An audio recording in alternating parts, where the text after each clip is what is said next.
Bueno, Alfonso, buenas noches. Buenas noches otra vez. ¿Qué te pareció? Bueno, dentro de lo que tenías, ¿no?, para Porque, conversar hoy. Plantea las dos posturas que existen, ¿no? Y plantea la dificultad que siempre tienen las relaciones entre oposición y gobierno. En algunas cosas uno podría pensar en 20 años atrás y quizás los argumentos eran los mismos utilizados inversamente. Los frentistas pueden estar diciendo lo que dice la oposición y la oposición lo que dice la frente. Algunas de las cosas. Lo que es claro es que este escenario de la segunda presidencia de Vázquez es muchísimo más complejo que el de la primera administración Vázquez, y es también más complejo que el del propio Mujica. ¿Por qué? Por varios factores, ¿no? Es un escenario que es más complejo por motivos políticos internos del frente, por motivos políticos que tienen que ver con las relaciones con la oposición y por motivos económicos locales e internacionales. Primero, vamos a hablar de algunos políticos. Vázquez ya no cuenta con aquella unanimidad que tenía cuando fue presidente por primera vez. El frente fue muy cuidadoso en aquel momento, era el primer gobierno de izquierda, todo se hacía con más cautela, le fue mucho más fácil a Tabaré Vázquez alinear a sus tropas y tener siempre esas mayorías automáticas que le permitían gobernar con facilidad. Además porque en aquel momento Tabaré Vázquez era, después de la muerte de Sereñi, el líder indiscutido del Frente Amplio y único. Es decir, Vázquez, a pesar de que en aquel momento, sobre todo al principio, estaba vinculado a un partido como el Partido Socialista, tenía una conducción que nadie discutía. Entre medio apareció fortalecida la figura de Mujica y de su sector, del MPP, que ha construido un eje dentro del propio frente con el sector de Sendik, con el Partido Comunista, que hoy es un contrapeso interno mucho más fuerte, que hace que el liderazgo de Tabaré Vázquez ya no sea tan fuerte o homogéneo como él era en el pasado. Este es un factor dentro del escenario político actual mucho más complicado que en el primer gobierno. Es decir, ya no existe aquel sí tan fácil. Claro. Existe una disputa interna, muchas veces sorda, otras no tanto, por el poder, bueno, que tiene que ver con la conformación de estos nuevos sectores, del MPP en términos relativos nuevos, ¿no? Por otro lado, existe obviamente un contexto económico mucho más complejo, en lo interno y en lo externo. En lo interno, lo mencionaba Michelini, es verdad, el Frente Amplio venía de la mayor crisis en décadas, quizás la mayor crisis económica de la historia. Michelini la comparaba con la de 1929. Y el Frente tuvo, siendo gobierno por primera vez, la enorme capacidad de, siendo de izquierda, conducir el país a una salida exitosa. Pero había un hecho importante. La economía, ya en la última etapa de Valle, venía en recuperación, aún saliendo de la crisis. En este momento estamos en la situación inversa. Es la primera vez que el Frente llega al gobierno con una economía en caída. Cuando el Frente llegó al gobierno por primera vez no tenía tanto para perder, porque el país había tocado fondo. Te interrumpo, Alfonso, porque sí. teníamos pendiente la encuesta de cifra que sí.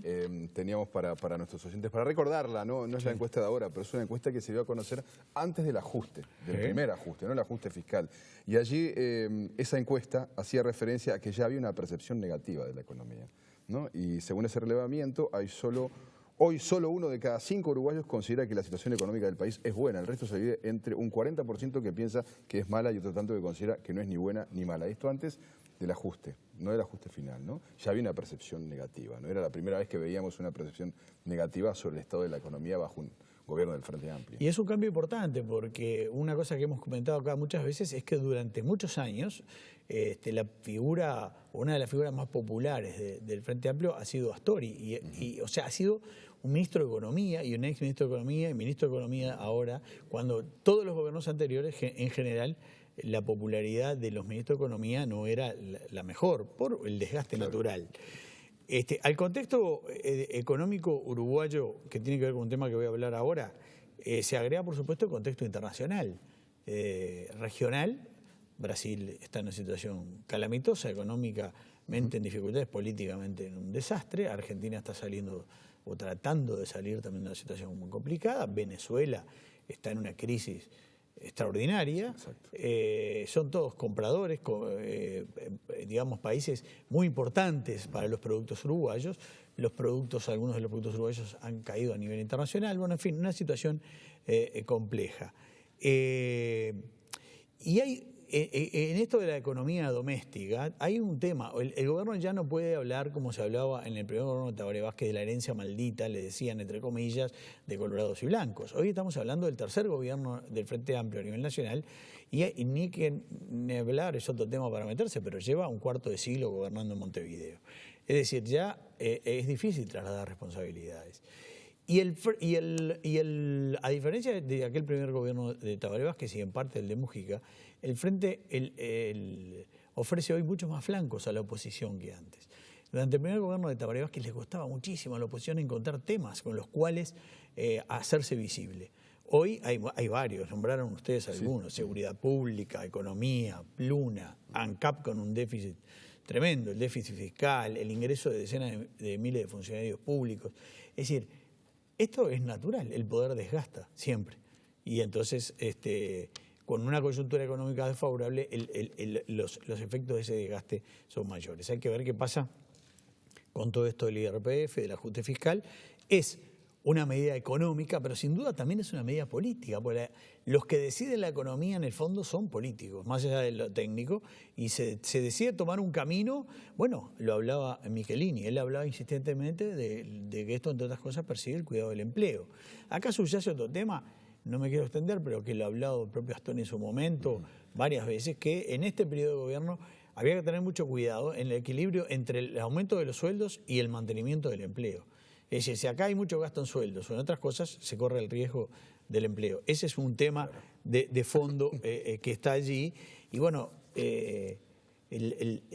sintéticamente Michelini hablaba de las políticas sociales, del cuidado del empleo. Desde la perspectiva de Heber se trataba de una década perdida. Frente a este panorama más complicado del oficialismo, uno cabría preguntarse un poco sobre el papel de la oposición. Sobre eso podemos profundizar en otra columna para no extendernos, pero sí